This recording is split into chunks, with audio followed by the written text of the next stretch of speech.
Good afternoon. Can I check before we begin that the live stream is all working and everything's up and running? I've got a big thumbs up, so that's perfect. Thank you very much. Welcome everyone to this gorgeous venue, to the Discovery Museum in Newcastle for this meeting of the North East Combined Authority Cabinet. I just want to take a moment to say a huge thank you to the team here at Discovery, to Newcastle Council for bringing us here. It's absolutely brilliant. We've been really well hosted and this is a really gorgeous place to host our meeting. Also a little shout out because Tracy would not forgive me if I didn't, but just to say there is a fantastic exhibition marking the 90th anniversary of Newcastle Airport downstairs. So while you're in the building, please do take a moment to have a little look at that because that is a really big anniversary that's passed this week. Item 1 today is apologies for absence. I have got apologies from Patrick Media, Sunderland Chief Exec, but a substitute of Catherine Ord. I've also got Helen Patterson from Northumberland, and Phil Hunter is substituting for her. And then I've got an apology from Martin Brooks, who is our charity representative, and also both Police and Crime Commissioners are apologies today. Have I missed anyone? Lovely, thank you. Item 2 is declarations of interest. Does anyone have any declarations for this meeting for any of the items on the agenda? Lovely. Okay, thank you. Well, welcome, and as I said, it is a really great opportunity to showcase one of our region's really impressive visitor attractions. Since we last met, the region has secured an absolutely incredible investment with a plan unveiled to transform the North East with a multi-billion-pound AI zone. I want the kids in schools in this region to see their place in a future that is driven by AI. We all know it's coming, and now we know that our region will be very much at the heart of it. What we announced is genuinely completely transformational. We know that AI is going to shape our future economy in the same way as the Victorians shaped it with the expansion of the railway. We know that anniversary is coming up this Friday as well.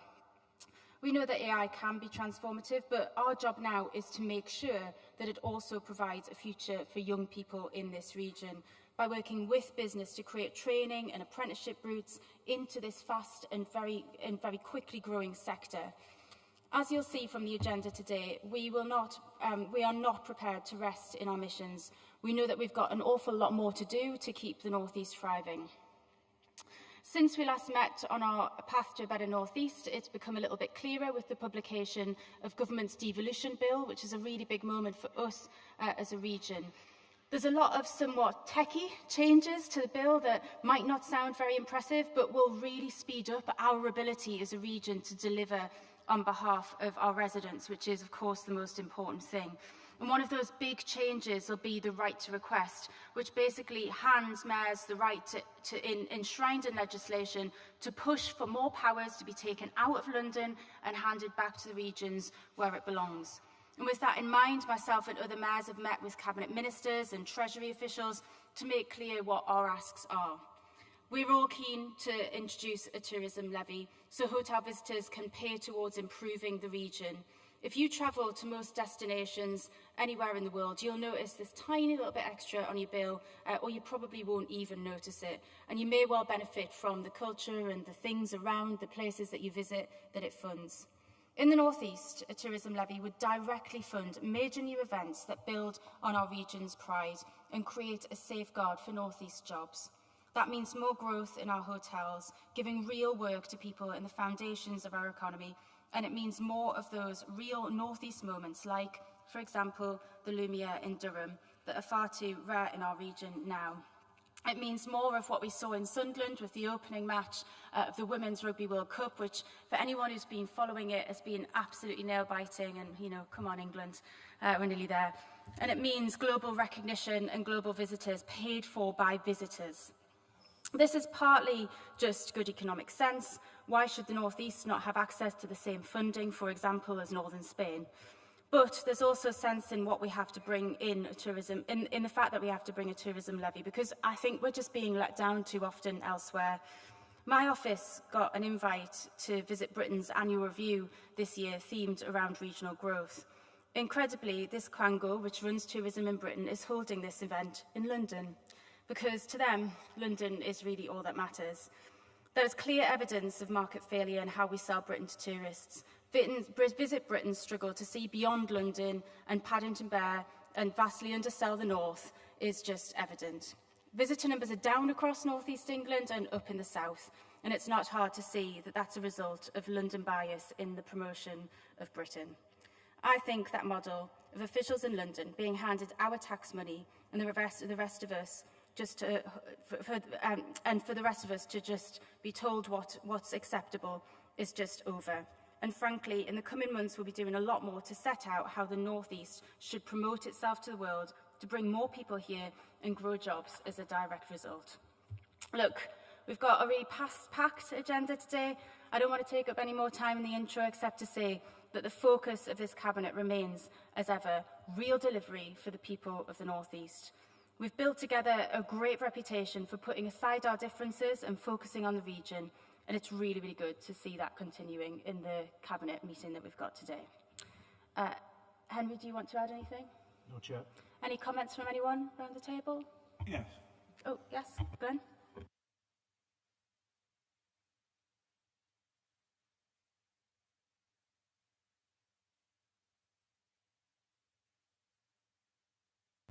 There we are.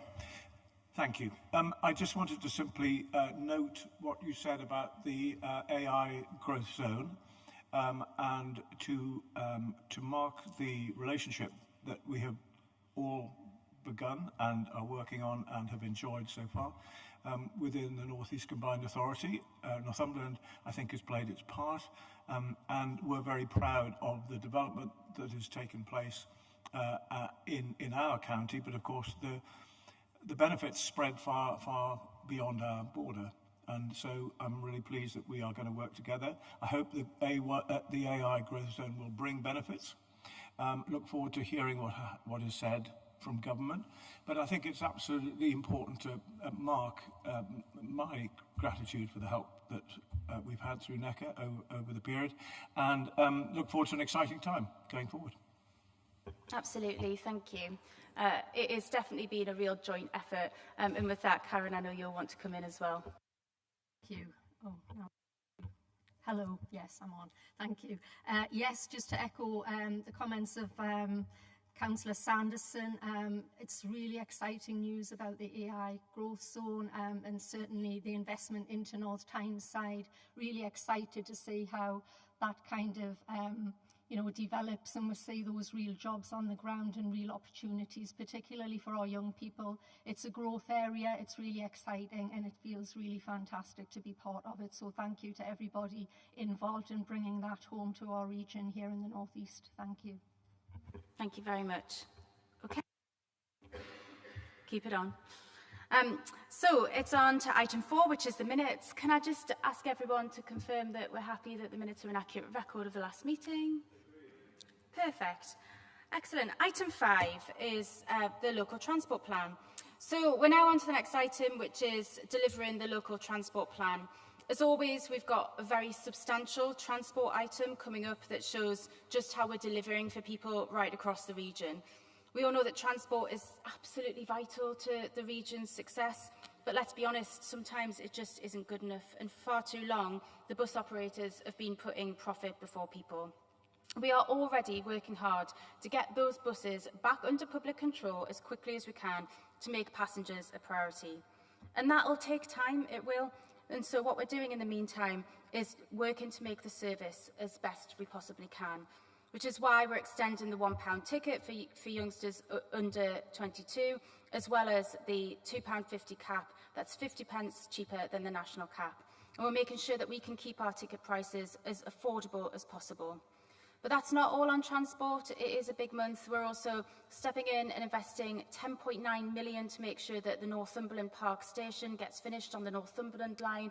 It's absolutely brilliant to see that now with over 500,000 passengers in just the first 9 months. So this is going to be incredibly valuable for Northumberland, North Tyneside and people across the region. Because, of course, we just couldn't, as a group, risk it being left half done, left as a ghost station, and there's absolutely nothing worse than seeing trains pass through and nobody able to get on as it currently stands. It would be unacceptable to let North Tyneside passengers miss out on this brilliant new line. And we'll be on the case to make sure it's up and running as quickly as possible too. I was up there recently and they're hard at work to get on with it and get it open. We also want to make sure that we've got great walking routes across our region, because that's so important. And that's why we're investing £7.5 million to replace Baths Bridge in Durham. Without that support, the risk that the bridge would just have to close once and for all. And so now it's all well and good improving our transport system, but not if women and girls don't feel safe using it, which is why I'm also delighted that we're launching an accessibility review of the entire public transport network across the region. It is the first time that this has ever been done, unbelievably, across this region, and we'll be making sure that the findings are implemented to make our transport safer, look and feel safer, particularly for women and girls, but of course what that means is it's safer for everyone.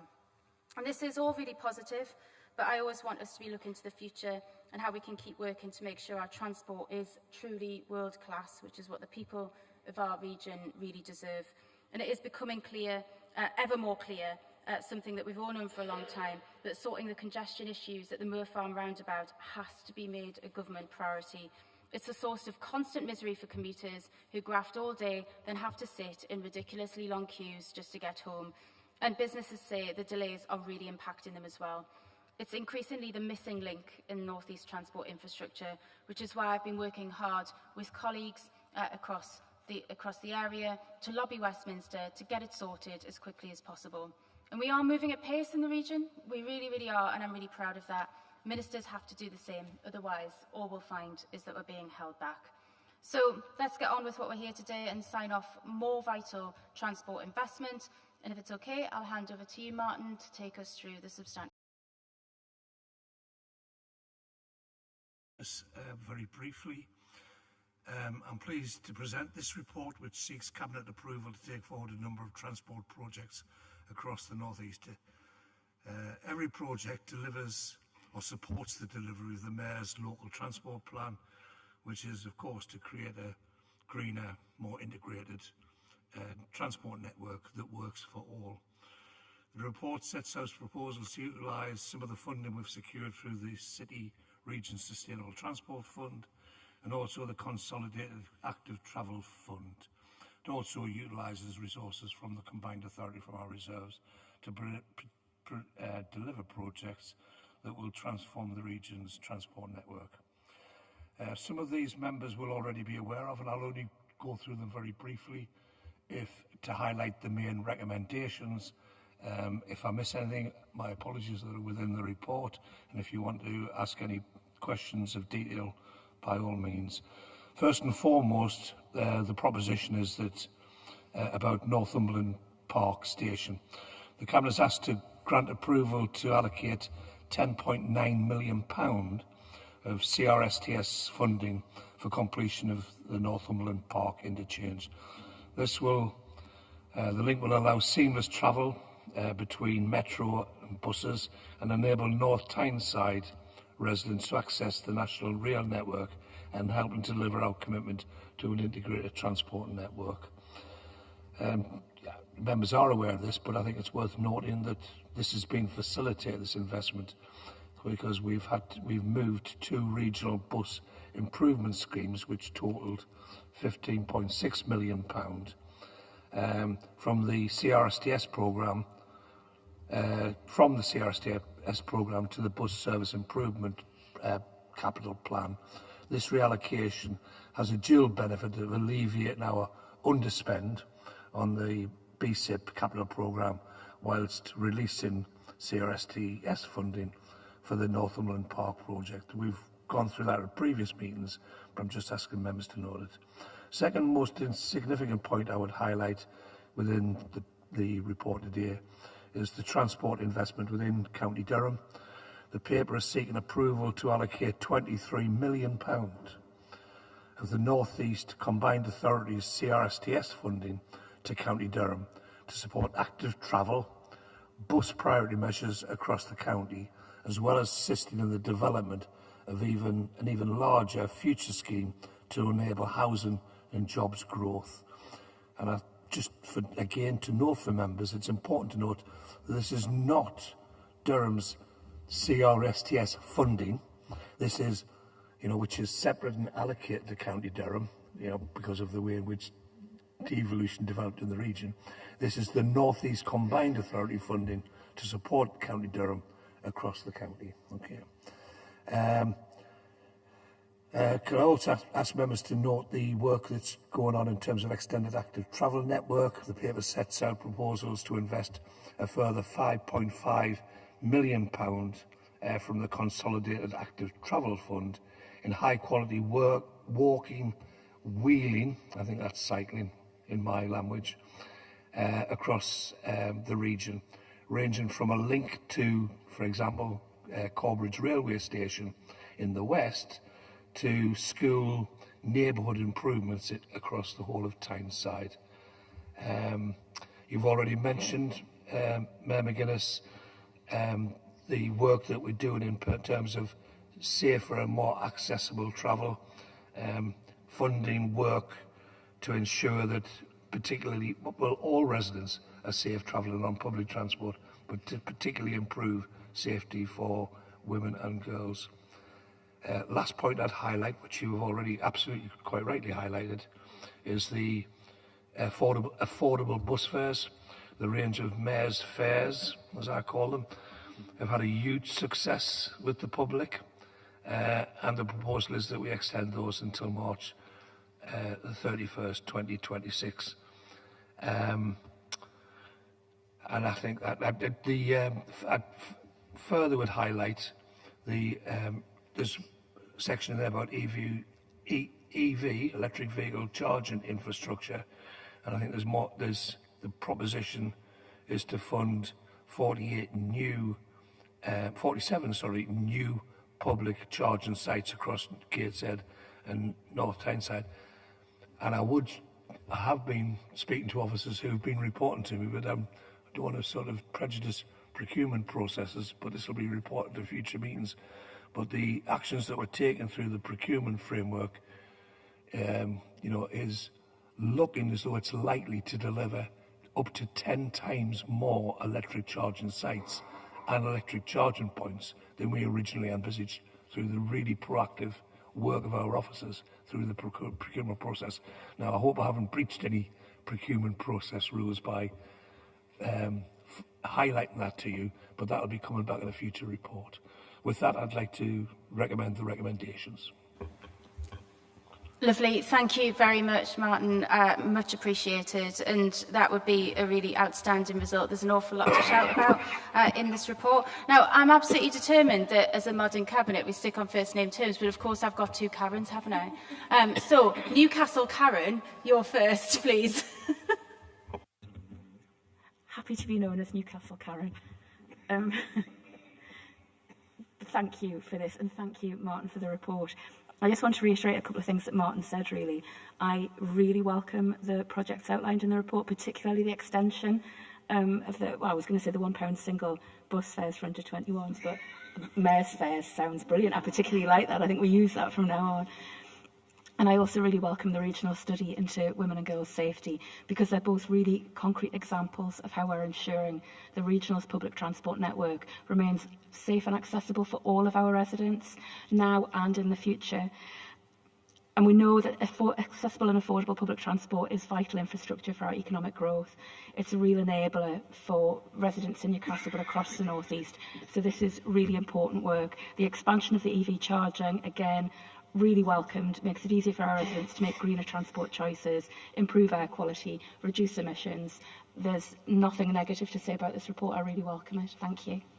Lovely, thank you. And I think, now is the time when we're starting to see those dark nights set in, and that feeling of unsafety starts to really, invade our thoughts when we're travelling around the region if we're not careful. And so this action taken particularly to make public transport feel safer, because we can say it's safe until we're blue in the face, and we know that it is in large part safe, but it's that feeling of safety that's so very important. And so the important thing about this accessibility study is finding out what will make people feel safer, as well as finding out what will materially make a difference about what's safer, and making sure that we're delivering what people want to see on the transport network. Can I welcome any other contributions? Tracy?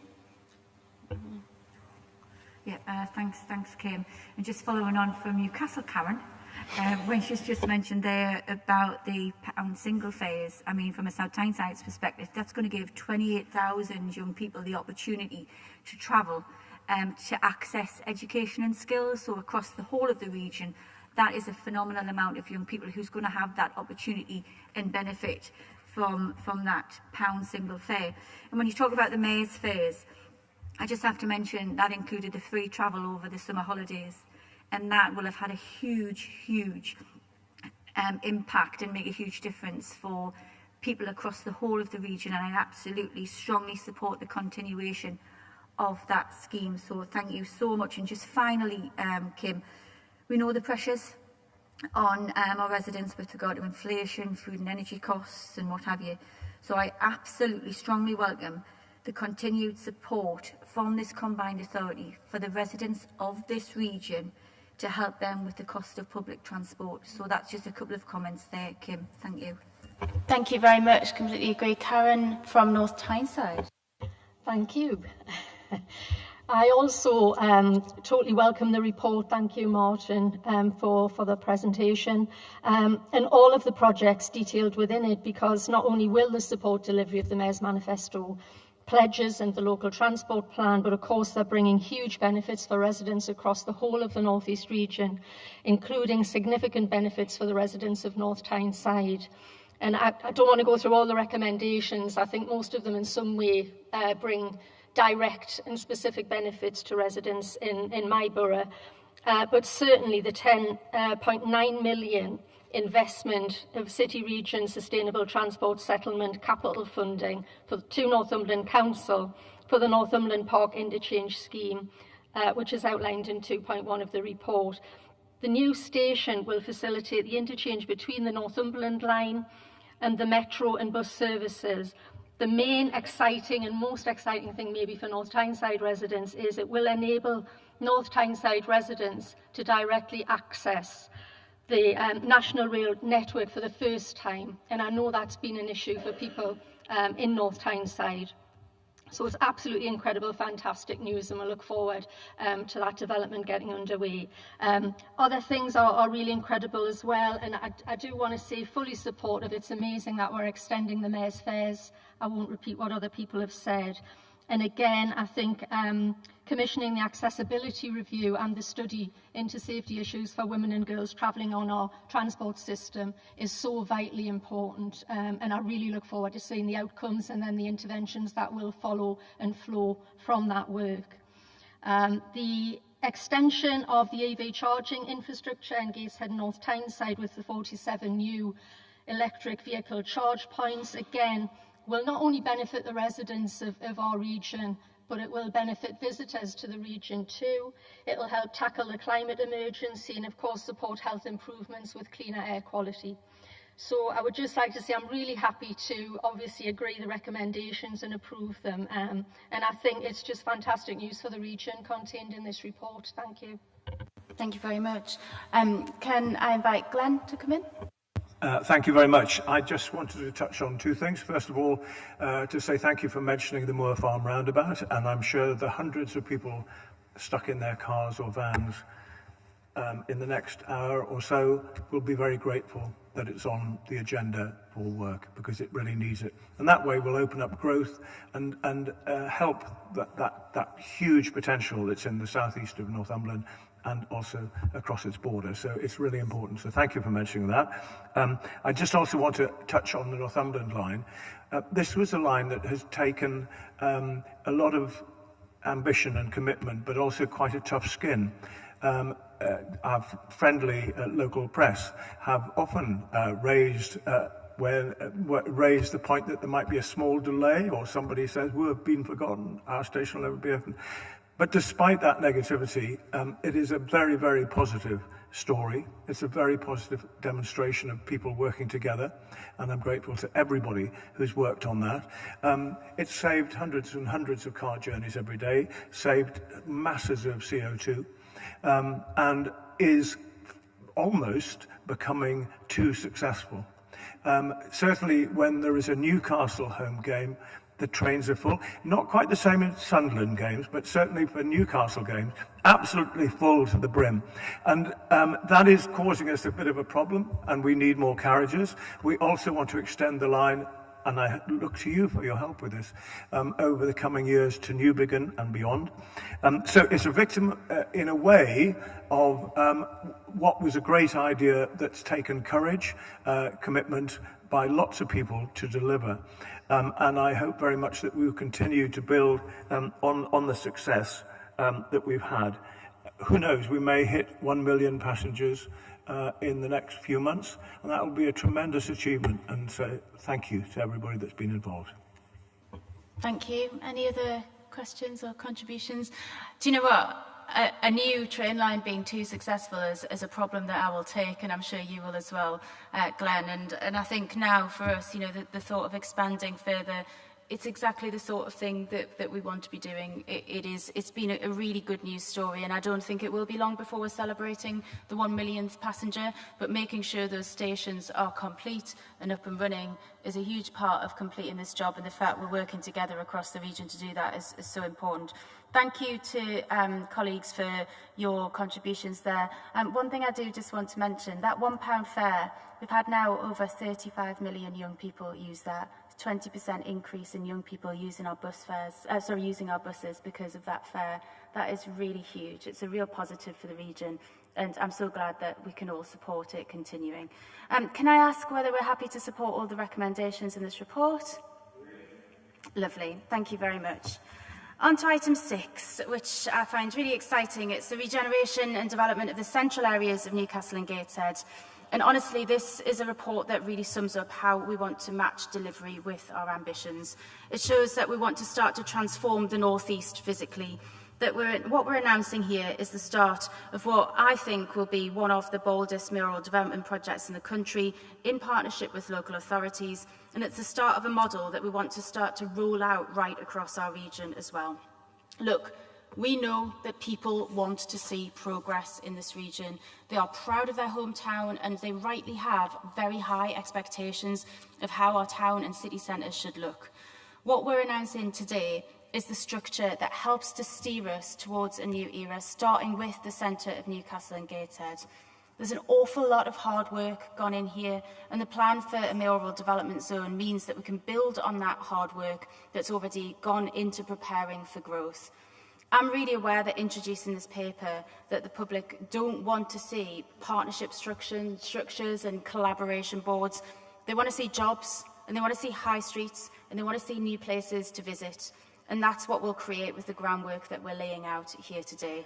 There are two obvious examples, and that's the plan for thousands of houses on the banks of the Tyne at Forth Yards, and then the revitalisation of the Gateshead quayside to get us a new landmark structure there, but also to widen the benefits into Gateshead town centre and onto the high street. I think that we see a record of working together, councils, myself, the devolution team, working together. That's obvious in the funding secured for the Tyne Bridge, the work on Forth Banks, the investment in the railway quarter, and the independent businesses that are all already thriving there. So we know that there are major changes coming on the two sides of the Tyne here, and we all know of more projects that are likely to need substantial combined authority support in the coming years. This paper lets us move at pace to deliver all of that. But it also shows that model of partnership that we can and that we want to apply to other parts of the region. We are really, really lucky that we're already starting to see such widespread physical regeneration across the North East. Sunderland Riverside is incredible. Durham is already ready to transform the Akeley Heads site, just to name two examples. And this model that we have in Newcastle and Gateshead can easily transfer across to other towns and cities in our region that need extra support and need the investment. It means that we can move fast to invest in these new areas and bring our combined efforts together to show real progress to people. Working together will obviously be at the heart of these plans. The public doesn't really care about our politics. They don't want spats. They want real change on the ground that they can see and that they can feel. And by working together, we'll be able to create those jobs and build those homes and transform the visitor economy to benefit everybody.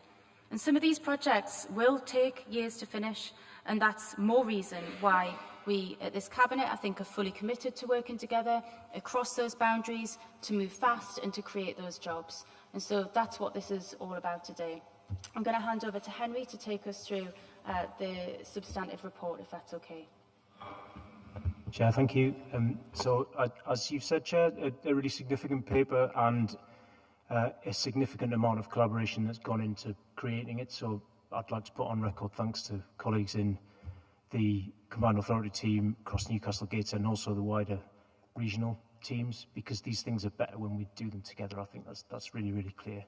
And at root, the paper, as you can see, it's a short paper, but it shows it is really all about how we can accelerate regeneration in some of the sites that the region has identified as being strategically important. You look at the devolution deal, the Trailblazer deal, the growth plan, that they're in there, and it's about really saying we could do more together than we can do separately to move things forward. So the focus is on Newcastle and Gateshead here in this paper and the arrangements around that, but it's in the context, as you've said, Kim, of some really significant forms of partnership emerging in other places. You talked about Sunderland, you talked about County Durham. Look at the way we are working in South Shields to enable, with the council and partners, college relocation. We've got the AI growth zone and our investment zone as well. Just other examples of how we do partnership and can embed that way of working. So by way of context, I think that's really important to say. And we will see different models emerging in different places for different reasons, and that's okay as well. That's what we're all about. The paper itself, to go back to the detail, it shows the direction of travel. So the recommendations that you're being asked to consider as a Cabinet refer to a period of work to define the right vehicle. So you'll see in there that there's an indicative direction of travel, but this is about really making sure that we've done the right kind of work and the right kind of governance around that, an indicative budget around that to make sure that we've got the right kind of expertise and support to facilitate that. And you'll see that set out as a strategic regeneration framework proposition in section 2.5.1. And lastly, it is worth noting for Cabinet that any future investment that will be associated with this Merrill Development Zone obviously will be treated in the usual way through the Combined Authorities investment framework. I know that is important for members to note as well. So with that, I'll pass back to you, Chair.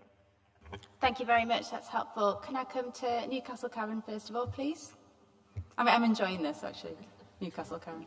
I'm glad it's Newcastle, Karen, you brought in first when we're talking about Newcastle and Gateshead, but I have to say, I welcome the report, and I have to say I'm really incredibly proud to lead this ambitious initiative on behalf of Newcastle, along with our colleagues. The power of collaboration with our neighbours in Gateshead and our colleagues at the Combined Authority cannot be overstated.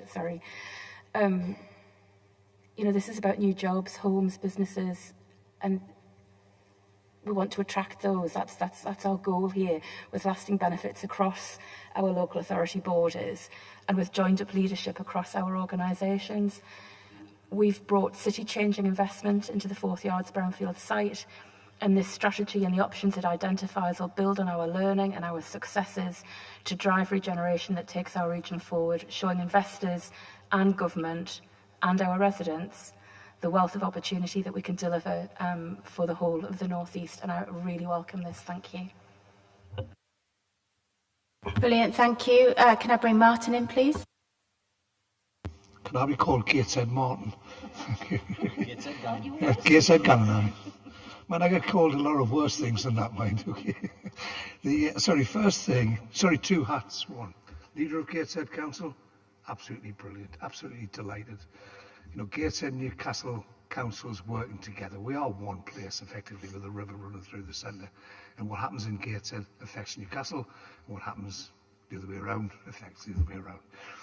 And it's absolutely right we work in partnership. And, the fact that we now have a combined authority gives us that opportunity to work in collaboration with the combined authority. And then Homes England, government, private sector, to maximise what are some fantastic development opportunities across Gateshead and Newcastle. Oh, that's one hand. I'm the leader of Gateshead Council. I would say that, wouldn't I? Okay. Second point is I also really do genuinely take seriously my responsibility as a member of this combined authority. Yes, I represent Gateshead Council, but I also represent across the interests across the whole of the region. And if anything brought us together, it was the fact that no one should be left behind in our northeast of England. Okay, and I think we have demonstrated that to some extent with the things that we've already done, whether it's support for Crown Works, the work we're doing in County Durham, what we're doing in South Tyneside, and right across the whole of the region. And I'm absolutely convinced that this partnership that we're putting together here will be enormously successful. I think we sit right on the cusps of real, substantial, transformational change, and not just change in terms of the physical environment.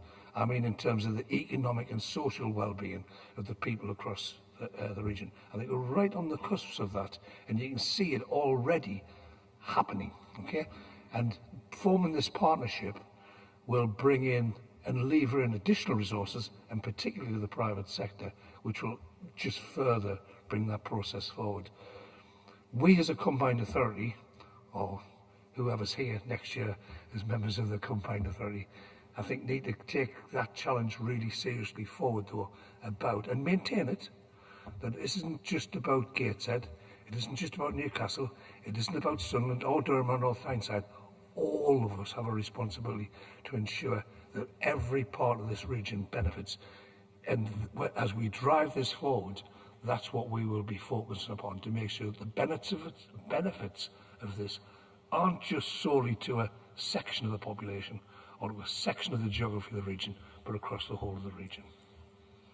Completely agree. Thank you very much. And this is about delivery that people can touch and feel and see, that gives them confidence, that they know will create them jobs, build them homes, and really impact a positive future for, we know this region's brilliant, but we know that by doing things like this, working together to get stuff done and get it done quicker, we know that we can make it even better.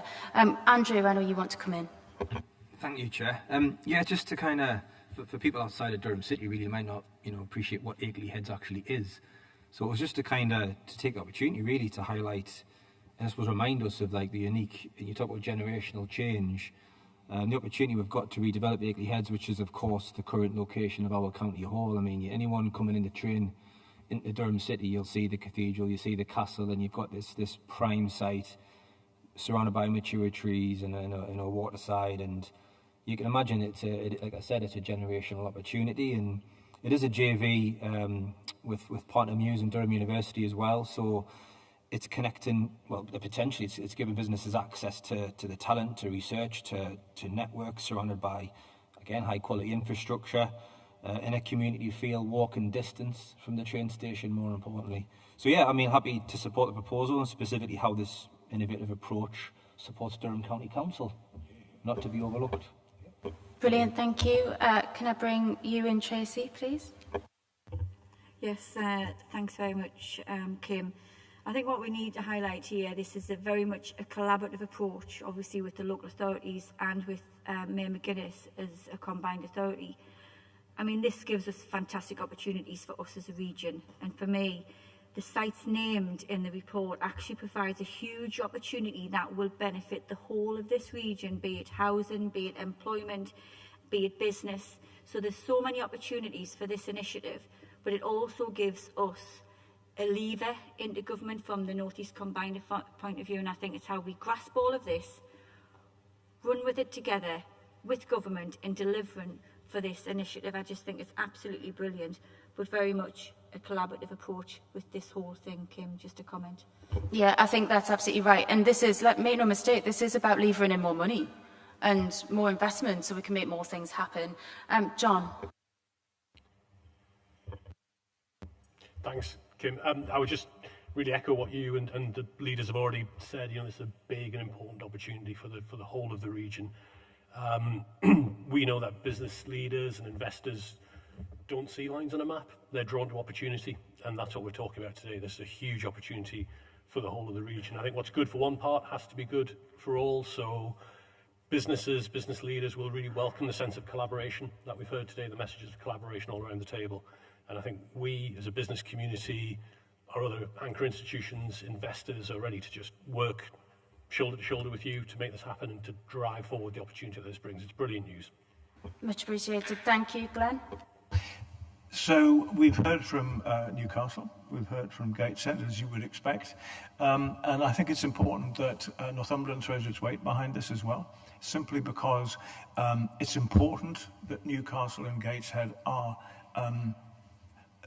in those areas that need attention, are given attention, and that they become even better places than they are currently now. And because Northumbrians work and enjoy going to the theatre and enjoy going to sport and all the other activities that they undertake in those two places, so it's important that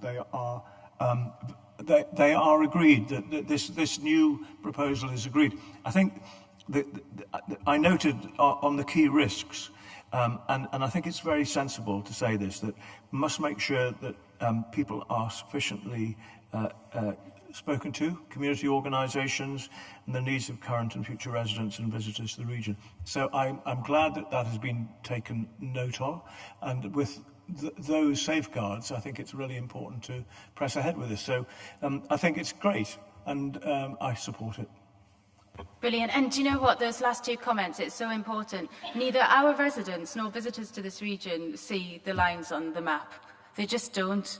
And so for us to be able to look beyond them and deliver together, that's what we need to do. Michael? Thanks, Kim. Yeah, like everyone else, I'm very supportive of what the paper is setting out to achieve. Delivering growth through investment across the region is absolutely key, and the report shows that as a combined authority and local councils, we're working together to ensure that investment is realised in all parts of the region. On that note, it would be remiss of me not to say that we're well down this road in Sunderland, but the ambition set out in the paper reflects the ambition we share for the North East as a whole. I'm proud that £650 million of investment has already been built out at Riverside, and we're working closely with Henry and the team as we look to bring forward the next stages of our plans. I'm confident that the investment in Riverside Sunderland will create as many teams in Sunderland and the Combined Authority are working to bring a paper to Cabinet as soon as possible that reflects our shared ambitions and how we can continue to collaborate to deliver our shared ambitions for Sunderland. And as I said, I'm very supportive of what you, Karen and Martin are setting out to achieve through this paper, and I look forward to seeing these exciting developments across central Newcastle and Gateshead come to fruition, because the investment benefits the wider economy of the North East, and that can only be in everyone's best interest for the region. Thank you. Thank you very much. I look forward to receiving that paper as well, to look at how we start to use models like this to progress other parts of the region and to carry on the delivery so that people can see the benefit of it. And finally, North Tyneside, Karen, please. Thank you, Mayor. Yes, just to echo the comments in the room, I really welcome the recommendations, welcome the report. I think it's a truly exciting opportunity for our region, and it is a real example of collaborative working, and it will benefit the whole region, not just Gateshead and Newcastle. I think we're all clear about that. I'm also really excited to hear you describe it as the start of the new model, Kim, and I think I'd be really interested to, as we all will, I'm sure, to just monitor the development and progress of this new approach, which I think is really exciting, and just what the impact might be for the other areas across the North East as well in terms of opportunities. And as Henry said, things will look different in different places, but I think that's really exciting as well. So well done, everybody, and I think it's a great opportunity for the people of this area. Thank you. Thank you very much. Well, I think thank you for all of those positive contributions. Look, the whole objective here is to create opportunity for kids growing up in this region, and this is a vehicle that is all about delivery towards that and doing it as quickly as possible so people can feel the benefits. So with that, can we all agree the recommendations? Thank you very much. Item 7, the North East Strategic Risk Review. This is our 6 monthly update, and I'll hand to Mags to take us through it, please. Thank you. This report sets out our regular 6 monthly update to Cabinet on the Combined Authority strategic risks. This is in line with our risk management framework, which was approved by Cabinet in September of last year. Cabinet is asked to review and comment on the risks and consider any new or emerging risks for inclusion. Since the strategic risks were last reported to Cabinet and as part of our process of continual review, there have been changes to the risks that are described in the paper. I won't go through them in detail other than to say that we have replaced some function-specific risks with more cross-cutting risks in relation, for example, to partnerships and funding. This is intended to recognise that those issues are relevant to all of the Combined Authorities' activities. The Combined Authorities Audit and Standards Committee met last Tuesday and considered the strategic risk paper presented to Cabinet today. The committee asked that we summarise their feedback to Cabinet, so I will do so briefly. The committee was supportive overall, agreeing that the proposed strategic risks are relevant to the Combined Authorities' key activities. They acknowledged that more detailed programme-specific risks are rightly managed at the programme and directorate levels. They recommended that the risk impact descriptions be expanded to better reflect the consequences on the Combined Authorities' objectives, and that a clearer link be made between the way the risks are described and the associated impact score. Lastly, they advised improving the alignment between the strategic risks and the Combined Authorities' missions. We will incorporate this feedback along with any additional feedback from Cabinet today into our next senior leadership team risk review, which happens quarterly. Thank you, Chair. Thank you very much, Mags. We much appreciate it. Has anybody got any questions or comments on this report? Karen? Thank you. I wouldn't normally speak on what feels like a bit of a process report, but I think it's really important that I think this reflects actually the discussion that we've been having earlier. You know, this combined authority is bringing the most ambitious projects for change that our region's ever seen. And as leaders, we've set objectives for our residents that require us to work differently, to get it together and to challenge the status quo. So our approach to risk has to be both robust and dynamic. And I'm taking on board the comments from Overview and Scrutiny. I am pleased to see what I believe to be the evidence of our diligence here. I think it's a really focused and responsive report. I think there's real insight here, and I think it'll help us to really drive that partnership working and that action we've already discussed earlier on the agenda today. So I really welcome the report. Thanks, Mags. Thank you very much. Any questions? Any other questions or comments? Completely agree with that. And can we then, in which case, agree the recommendations on that basis? Lovely, thank you. We're sticking with Mags for this section of the agenda for item 8, which is our budget monitoring update 25-26 for Q1. Thank you. Really brief update on budget this time ahead of a much more substantive paper in November, which will start to draft out next year's budget. So the purpose of today's report is to present a review of the 25-26 budget as at the end of the first quarter, and to give an updated forecast for both the corporate budget, so the cost of running the authority, and its delivery programmes. It is a 4-note report, so no approvals required today.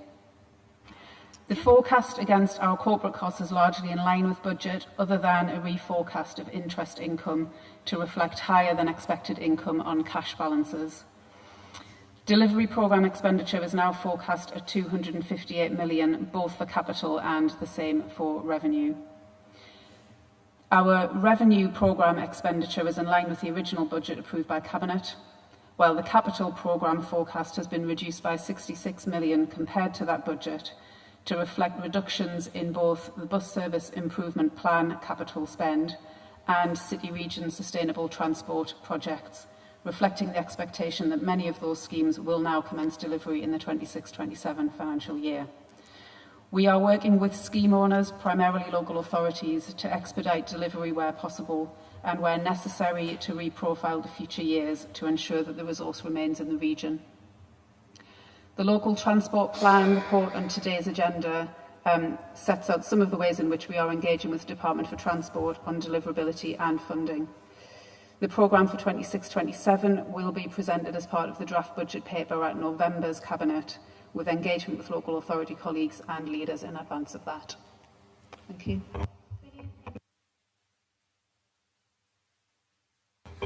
I'll start that again. Brilliant. Thank you very much, Mags. I know how much work goes into these reports every single meeting. Are there any questions or comments before we proceed? Okay, as Mags said, this is just for noting. Are we happy to note the report? Lovely, thank you. Item 9 is Portfolio Advisory Board's update and appointment of Cabinet Observer. Look, we're doing an awful lot of work to make this the best place to work in Britain. We've launched Shine, and we've now had over 100 employers sign up to make this an even better place to work and focus on making work a great place for employees. And we're also launching our new deal for North East workers, which is all about putting skills at the centre of everything and making sure that people have what they need to really succeed in the North East and to be able to do what they want to do here. And with that in mind, we have now got an update which is on both our portfolio advisory boards, but also the appointment of a new Cabinet Observer in the trade union movement to come along to Cabinet and to represent those workplace representatives. So I'll hand over to John Softly to take us through the report. Thank you, Chair. I don't have much to add. As you say, the report sets out the terms of reference and the membership of the portfolio advisory boards, and it also asks Cabinet to appoint or agree to appoint Claire Williams as an observer on behalf of trade unions in the region. Nice and simple. Any questions or comments? Are we happy to agree the recommendations? Great, thank you very much. Thanks, John. Item 10 is the exclusion of the press and the public. We're about to move on to the closed section of the agenda. So if I can ask the press and public to leave, please, politely, and ask that the live stream is stopped at this point, please. Thank you.